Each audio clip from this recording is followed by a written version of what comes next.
एदे जिंदगी है ना दिया सही कब बुझा जाही कोने जानत एदे हंसा हना चिरै सही कब उड़ा जाही कोने जानत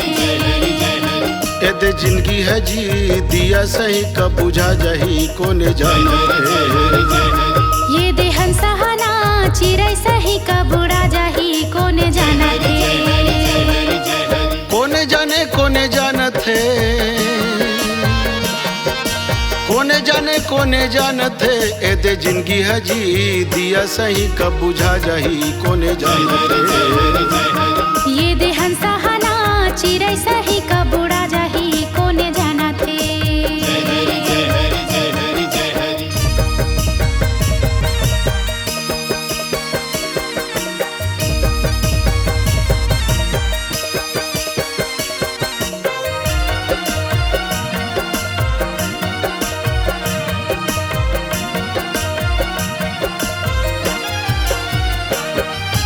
करा सही जिंदगी खिर जाही कोने जानत है करा सही जिंदगी खिर जाही कोने जानत है कब श्वासा के धक धकी थिर जाही कोने जानत है कब श्वासा के धक धकी थिर जाही कोने जानत एदे जिंदगी है जी दिया सही कब बुझा जाही कोने जानत ये दे हंसा हना चिरै सही कब उड़ा जाही कोने जानत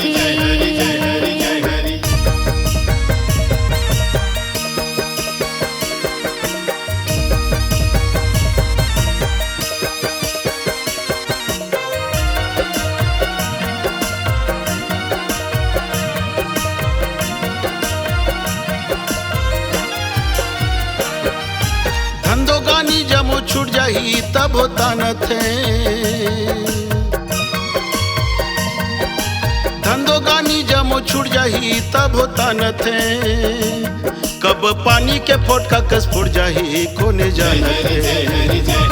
कब पानी के फटका कस फुट जाही कोने जानत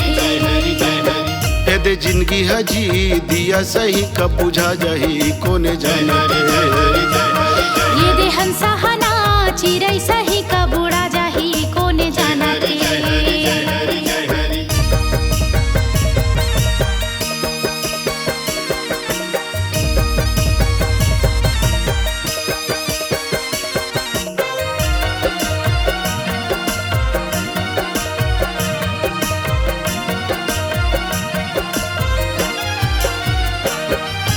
करम गति आखिर काम आई ते नहीं मानत है करम गति आखिर काम आई ते नहीं मानत है कोने नरक को सरक जाही कोने जानत है कोने नरक कौन सरक जाही कोने जानत एदे जिंदगी है जी दिया सही कब बुझा जाही कोने जानत ये दे हंसा हना चिरै सही कब उड़ा जाही कोने जानत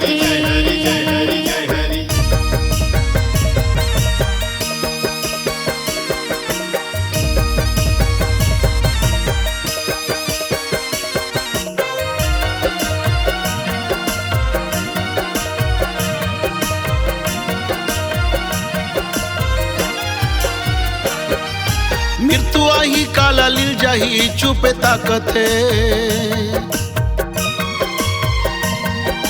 मृत्यु आई काला लील जाही चुपे ताकत है गया कब माटी में मिल जाही कोने जानत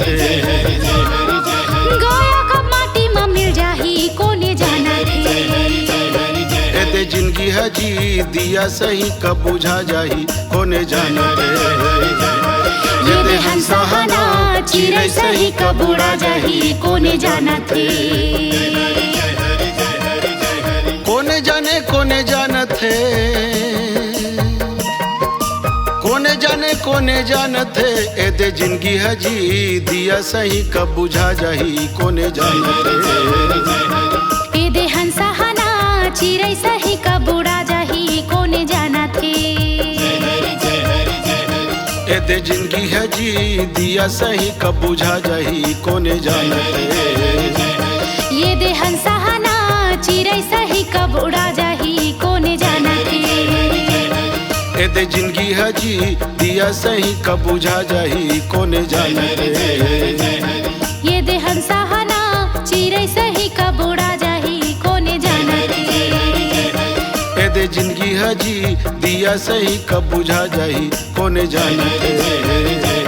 ये दे हंसाहना चिरै सही कब उड़ा जाही कोने जानत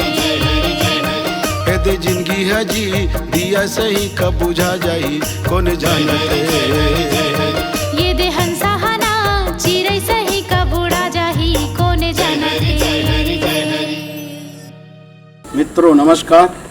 आप देख रहे हैं हमारा जीवन कितना क्षणभंगुर है। यहाँ हम मृत्युलोक में पैदा हुए हैं तो सबको एक न एक दिन जाना है भैया, लेकिन यहाँ आकर के लोग कितना घमंड करते हैं, मेरा बेटा, मेरा घर, मेरा परिवार, मेरा खेत खार, मेरा जायदाद, ये क्या रहने वाला है। सब एक दिन ऐसे खाक हो जाना है। और छोटे से पात्र में हम, चाहे हम 6 फीट के आदमी हो, चाहे 5.5 फीट के आदमी हो, सबको इसी छोटे से पात्र में खाक बन के समा जाना है। इसलिए कभी भी जिंदगी में घमंड मत करना, और जब तक के जीवन मिला है सुंदर सत्कर्म करना, भगवान का भजन करना, और सदाचार में ही आपका कल्याण है। कोई भी जो अहंकार है, अधर्म है, कुकर्म है, कभी मत करना भैया, यही मेरा निवेदन है। जय श्री राम।